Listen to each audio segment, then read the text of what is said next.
আসসালামু আলাইকুম। ওয়ালাইকুম আসসালাম রহমতুল্লাহ বরকাতুহু। কাকা কেমন আছেন? খুব ভালো। এই ধান লাগাইছিলেন? হ্যাঁ, ধান লাগাইছিলাম বেটা। কি ধান? এটা 48 ধান।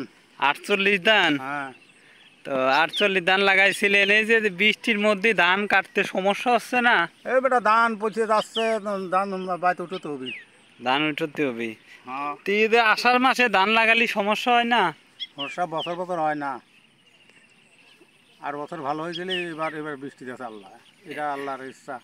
বৃষ্টির কারণেই সমস্যা বেশি হচ্ছে। বৃষ্টির কারণে সমস্যা বেশি আসছে।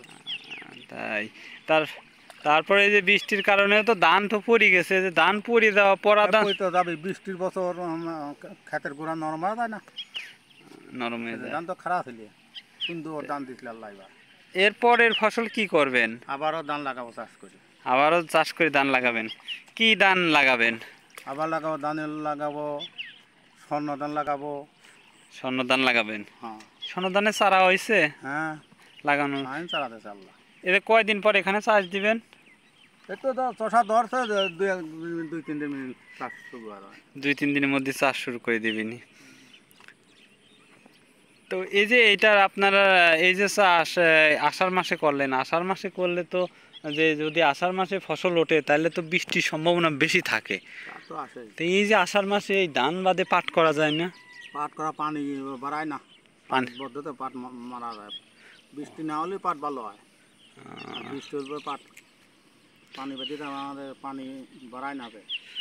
তো দর্শক, উনি যে কথা বলছিলেন যে আসলে যে এখানে জলাবদ্ধতা, পানির কারণে জলাবদ্ধতার সৃষ্টি হয়, আর জলাবদ্ধতার কারণে কিন্তু এখানে চাষিরা পাট চাষ করতে পারে না, ফলে কিন্তু তাদের একটা লস হয়ে যায়। হ্যাঁ, হ্যাঁ, পানি চলাচল তাহলে মাঠ ধরে আমার পাট হয়। আগে কি এই যে পানি থাকতো? না, আগে থাকবে না। এখন থাকে কি জন্যে? এখন চারদিকে খাল লাল লাল বন্ধ। ও, এই পাশের যে খাল আছে, খালগুলো বন্ধ হয়ে গেছে। বন্ধ, পানি যাওয়ার কোনো ও, লাইন নেই। এখন এই যে বাড়ির যে বৃষ্টির পানিগুলো আছে আশেপাশে সব মাঠে এসে জমা যায়, কিন্তু এই বাইরে বেরোনোর কোনো রাস্তা নেই। তো ঠিক আছে, তা কাকা খাওয়া দাওয়া করে আসছেন? হ্যাঁ, তাই তো পান কি নিয়ে আসেন না আরো আছে? পান ফুরিয়ে গেছে গো, খাইতে চলে যাবো। আচ্ছা, তো কাকা ভালো থাকেন।